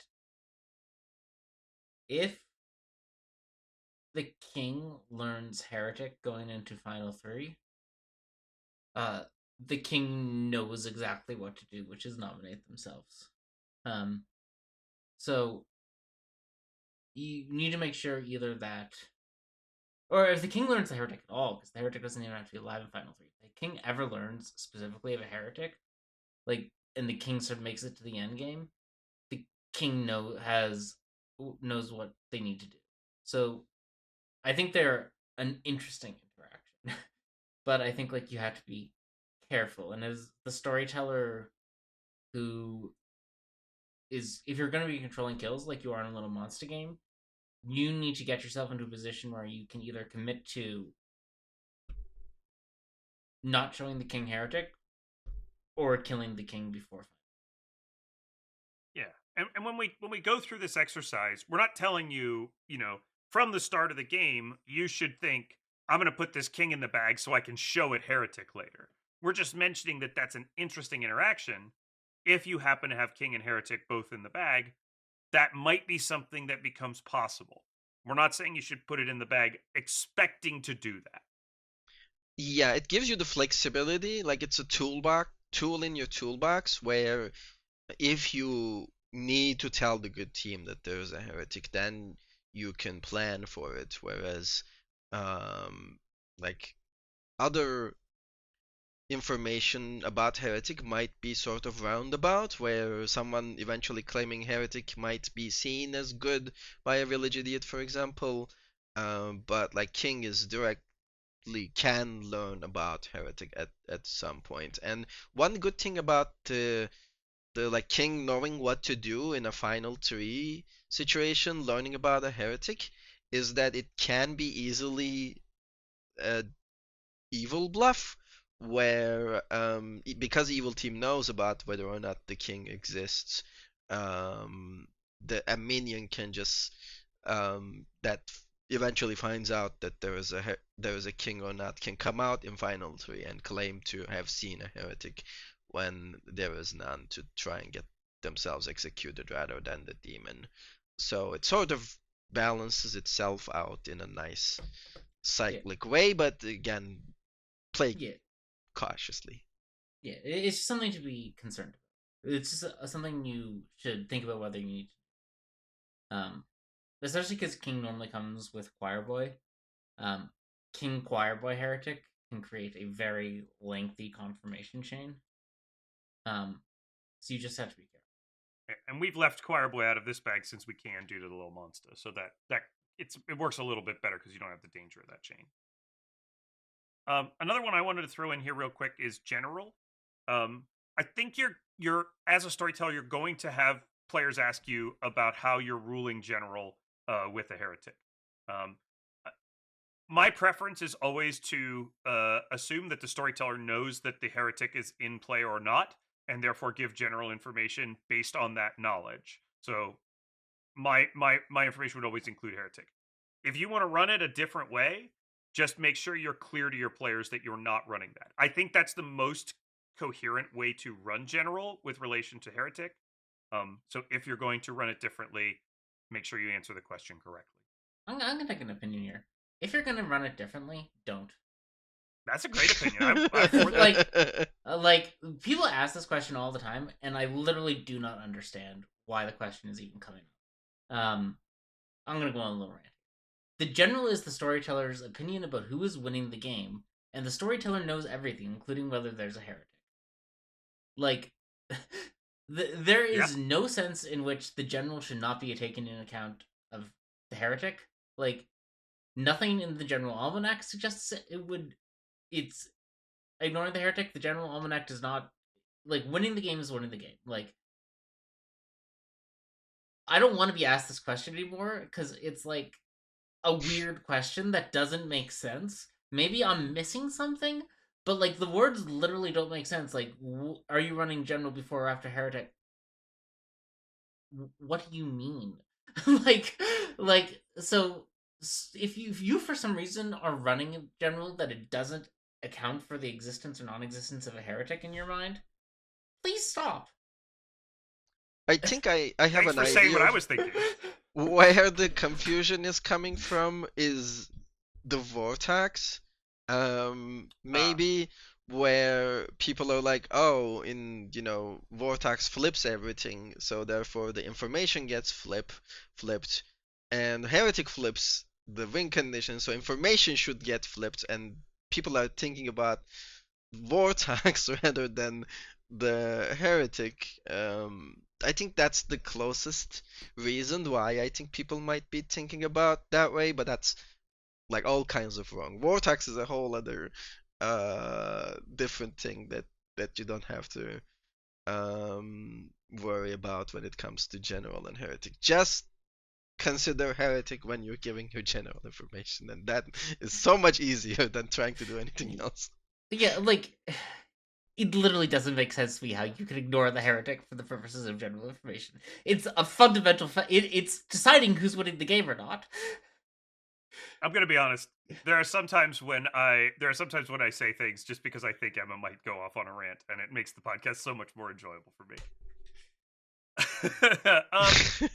Anything else we think we should put in this bag? Anything else that sort of stands out? We're kind of like we're probably running a little long, so yeah, I like one of farmer or cannibal. I don't like them both because Mhm. I don't want to give good team infinite number of ways to get rid of a heretic. yeah. Yeah.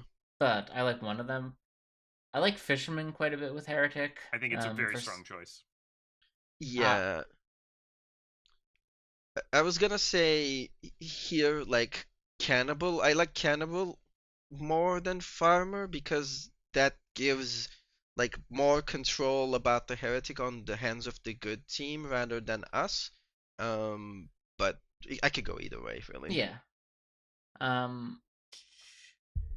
You were gonna mention Village Idiot, I think, Emma. Yeah, I like Village Idiot quite a bit with heretic. Me too. Because I think like Village Idiot is one of the stronger information roles in the game, and I think like having a strong information role is important. And then I like any number of Village Idiots. I've gone with 2 here, but I think any number could be fine. Yeah, I think any number of Village Idiots is great.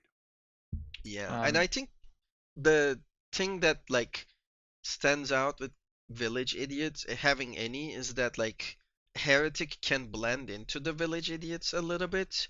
Yeah. Even if there is one, whereas if you leave them all out, then if Heretic starts claiming Village Idiot, thinking it might be safe, and then their information doesn't make sense, and they're the only one claiming it, then it might give things away. Whereas if you have a few, but not all, they can blend in easier. We haven't done a Village Idiot episode yet, but I think if Village Idiot's on the script, it's almost always better to have at least one in the bag than have it completely out of play. That's probably not like to be perfect. Like obviously it can't be in play every time, but like because part of Village Idiot's balance mechanism is the idea that an evil player might bluff it and their information could be wrong because they're drunk. And an evil player might always be bluffing it, or a hidden outsider might always be bluffing it. It can be real awkward when there's only one Village Idiot claim and it's a bluff. But I don't know. That's just it's sort of what we're talking about. And then we need one more outsider. Yeah. I quite like Damsel and Heretic, as I've I said, think we just but do it. We've talked about it a lot. yeah. Let's end it. Just take a look at the circle. There's not much we're gonna do after the game starts in terms of the Heretic. We could maybe think about our little monster kills to some extent, or what information we give the general. But a lot of that's going to be based on who picks, which the village idiot picks, or where the Harpy Madness is, and what socials are. So, any thoughts about the sort of structure of this Grim in particular as it's laid out? Well, let me just ask a question because we've talked about it a little bit, but I think it's worth. Let's kill off a bunch of characters, as I sometimes do when I'm asking about Grims on this podcast. We'll kill the damsel, we'll kill the goblin, we'll kill both village idiots. We'll kill the fisherman. We'll kill the poppy grower. We'll put down this is the demon token to suggest that for some reason the Scarlet Woman picked up the little monster when the goblin died, and is now locked with it the rest of the game. Uh, and let's kill the cannibal. So this is our setup, and we'll just also put some madness tokens down here. So this is our setup. It's there's 5 players left alive. They are the king, the Scarlet Woman, who is locked as the little monster holder the rest of the game, the general, the heretic, and the harpy. The king is about to get their first piece of information because the cannibals died slightly earlier in the night. And so I guess sort of my questions are: what considerations are you looking at whether you show the king the heretic versus one of these other characters in play, and what considerations are you looking at in terms of your general and like I'm gonna be frank, like both these are so much dependent on what's actually happened in the game. We're not gonna come to like Yeah, yeah, even yeah. reasonable answers. So I just sort of Yeah. like, what considerations are we looking Yeah. at?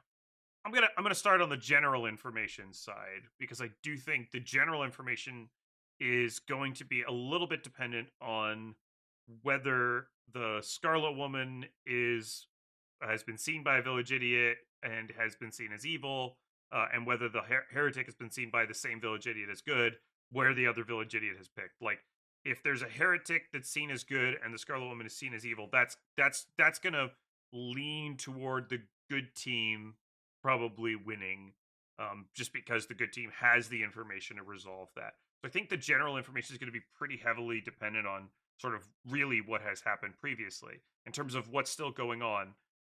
Assuming the heretic hasn't claimed yet, it's going to be pretty dependent on um, whether I think the heretic is believable at this point in the game. From the general information, the king. I'm not going to show the king the harpy at this point. And again, depending on the game state, I'm unlikely to show the king the heretic at this point in the game. And the reason partly for that is the only place where the king could get misinformation from would potentially be like a Nodashi, and I'm just going to throw it out there like C2. And that's the actual demon. So I don't want to create a world where both worlds for the king resolve to killing the demon. I think that is not super fun for me, or resolve to the same player basically being the demon. I don't think that's super fun for anyone. So I'm probably showing the general here, or possibly the demon, possibly the Scarlet Woman. Yeah, I think I agree. If, like you said, the good team is winning here in the sense that the Scarlet Woman has been seen as evil, Heretic has been seen as good, then showing the king the general makes the most interesting game state. Um, if it the opposite is true, like there's been a lot of the misinformation, the village idiots did not pan out, and the drunk one saw the Scarlet Woman as good, and they are more trusted. Um, then and the heretic is not trusted. Maybe I'm more likely to show the heretic here. But if what you have said before is true, then I think I'm more likely to show the general and let the heretic problem figure itself out I think without I'm my help. I think I'm likely to show the general in either case. Maybe even if evil is winning, like the general getting information. It depends on how the king is seeing the game. But if the king thinks that good is winning and evil is winning, then I may show the king to the general to be like, hey, you need to see your world differently. Here, it's a really awkward situation to show the general to the king because the king is obligated to push on the general as evil on this day, and that's going to be a really interesting thing to happen as well. So from my seat, I think I'm probably showing general most often, and maybe an evil. I'm never showing harpy because the king knows there's a harpy, so it's kind of rude. And I probably would show Scarlet Woman as the other minion. That showing Scarlet Woman when the king knows there's a harpy lets the king know something weird's going on. Maybe it's a little monster game. Maybe they haven't figured that out yet. Maybe there's 3 evils alive. I think there's a lot of things that helps with. Okay, interesting question. You can show the little monster here also, I think, to the king. Do you both would agree? But yeah, I would agree. I think that Yeah, you can show the little monster.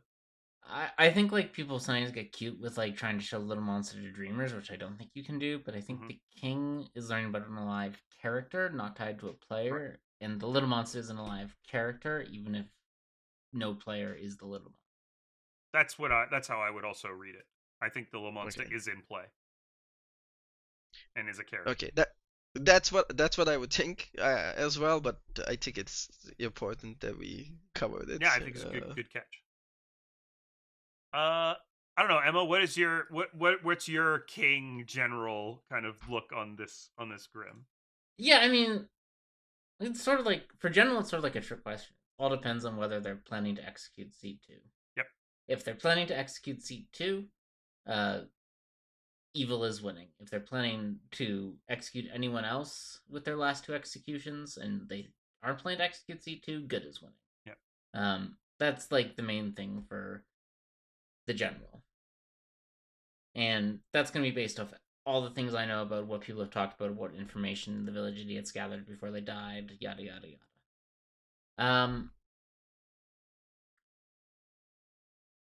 In terms of the king, it's really going to be dependent. It's one of those weird situations where I'm supposed to give the king information first, according to the official Knight Order, but I'm not giving the king information unless I've decided what I think the general information is, and I might change the general information depending on what I give the king. But like I need to figure out what I think the general information currently is, then decide my king information, then make sure that my general information is still the same. If no, if they're planning to kill C2 because they think they're the demon and they don't know about Heretic being in play and evil is winning, this is a situation where I have to consider showing the king the Heretic, and I have time to do that and then kill the king if I need to. So like in that situation, so like that might be a reason why I would show the king the Heretic. Like if I don't think there's any chance that they don't execute C2 with one of their remaining 2 executions. And I think it's because they think C2 is the demon. The king is sort of entitled to learn the Heretic. Not entitled, that's the wrong word, but it's a situation where maybe the king needs to learn the Heretic because it's a townsfolk and that's what town needs to do to win. So if like there's a big good is winning here, maybe the king leads, or if there's a big evil is winning, maybe the king needs to learn Heretic. If good is strongly winning, that suggests I probably don't need to tell the good team specifically about the Heretic. In fact, it suggests I probably shouldn't. Which means I'm looking at the king already knows about the harpy being in play right now and alive because the king is harpy mad. So I'm never showing the harpy. That's probably a much more potent spot to show Scarlet Woman for me if I think the good team is ahead by a lot. If I think it's sort of neutral, I think that's where I'm showing the general.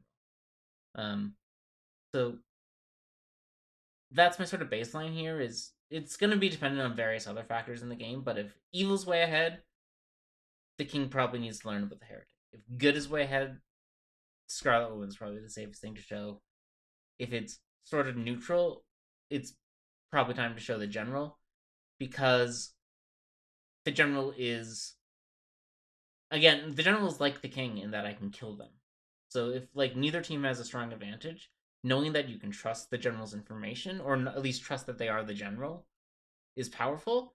As long as I then don't bring the general to the final, as long as I don't show the heretic the next night and bring the king and the general to final three together, where the king is just like, all right, so we execute me or the general, but never C2 because I know about the general and the heretic. Um, like, so I think that's like the things. I think that's my baseline is, and if I think the game state's pretty neutral, general. If I think it's good favored at the moment, Scarlet Woman. If I think it's strongly evil favored at the moment, heretic. Never Harpy, because I'm not going to be mean to a king like that and tell them something they already know. Just like this is an adjacent question, but it's related to Heretic here. If the king breaks Harpy Madness, intentionally or otherwise, and during the day, do you kill off both the king and the general and leave it on final three, with the Heretic, Harpy, and Scarlet Woman? Do you just kill off one or the other and put them on final four? What do you kind of do there? Or what are your thoughts about it? Especially in a Heretic game where confirming players with a madness break can be quite strong, or confirming that madness break can be quite strong. If the king breaks, yeah, if the king breaks madness, you kill I'm just killing the king. king I'm and the killing the general. king and the general and going Just go to straight final to final three. three. What's the, just for our like viewers, what's the logic there? Harpy should get to do its thing. I was gonna say the same thing. Like, madness should have consequences, and the Like, consequences that the madness can have is people dying. Mhm. So yeah, like, I'm someone who is good, will break madness if I think it's beneficial for my team to break madness. But I won't break madness if I think whatever benefit I'm trying to get for breaking madness is outweighed by the cost of the consequence. Like, and good players should expect that trade. And it's fine to make that trade. Like, what you're doing by killing the king and the general is you're deleting a knight of either king or general information immediately. You're denying a knight of voting information, and you're going straight to what's going to be a chaotic and scary final three on a script like that. And crucially, even though there's a heretic in the circle, you should still think about your fundamental storytelling, right? You should still go, oh, there's madness ability. The king broke madness. We're gonna have a consequence for madness, even if heretic is in play. Even though you know that's going to create a sudden and chaotic final three, right? That's part of the fun of the game. Yeah, like, and I just would like, Little Monster, normally the recommendation is to have only one minion alive in final three. I don't care about that in Heretic, and I don't care about that on a script like in a situation where the demon has been locked in the Scarlet Woman somehow by the Little Monster Scarlet Woman. I'm gonna run both the Heretic situation and the Scarlet Woman Little Monster Jinx situation much more like I would a normal demon that's not gonna randomly kill its minions unless I think it's an evil's advantage to kill them. Yeah, I think that's really reasonable. yeah, that makes sense. All right, well, we have gone quite a long time. Shall we wrap this one up? Any other final thoughts on Heretic? One of my favorite outsiders. I love myself a good Heretic game. Whatever the script. Yeah. Not a whole lot, except I guess there's two moods to Heretic. One is the serious mood, which we talked a lot about. There's also the silly mood where it might not matter that much, and there's like lots of ways that the game can end fast. Um, I like both. I think people should play both, but what I've seen a lot is because people don't seem to know what to do with Heretic that much, they lean more towards the silly side rather than the serious side. And I think people should give the serious side a go still, even if the side can be still also quite a lot of fun. Do you either of you have thoughts on those two moods? I think that's, yeah. I mean, I think like, yeah. I think that what I would say about the serious Ilian moods is I think the best Clocktower games are the ones that start silly and then become serious as the game moves on. Because I think there's like so much value to both the silly clock tower and the serious clock tower, and I think like the really good games sort of flow from the jokes and the outrageousness and the bits into a like tense final day anyway. You don't like clock tower games can go for an hour and a half, and an hour and a half of tension without a break can be really uncomfortable and unfun. It can also be really unfun when like uh no one really cares what happens at the end game. They're just sort of all laugh. They're no one's taking any part of it seriously because.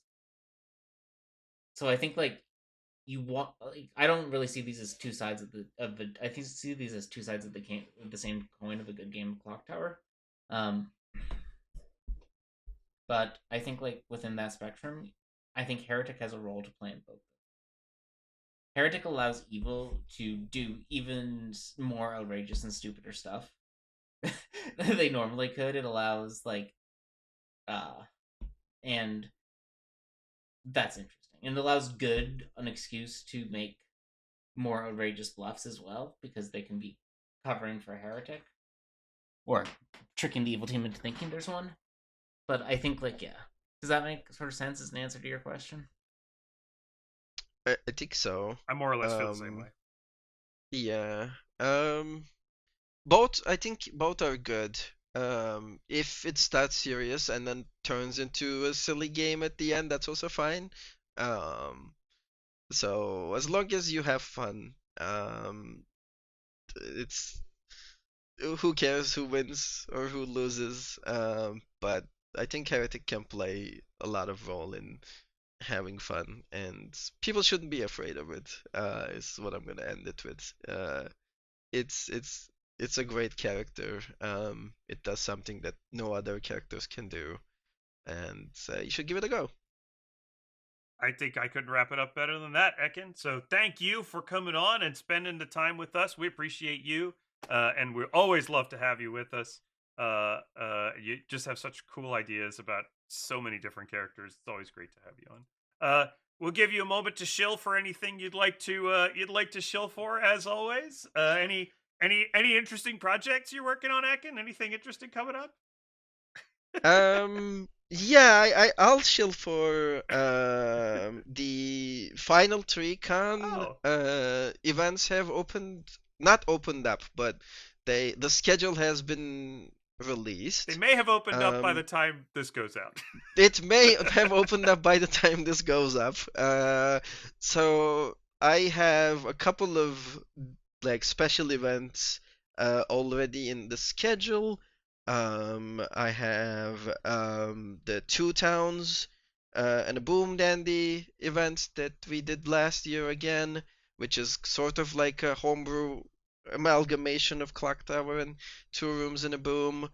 I'm also doing something I'm calling Script Doctor Office Hours, where I am gonna sit for an hour and people and allow people to come and ask for script advice. Amazing.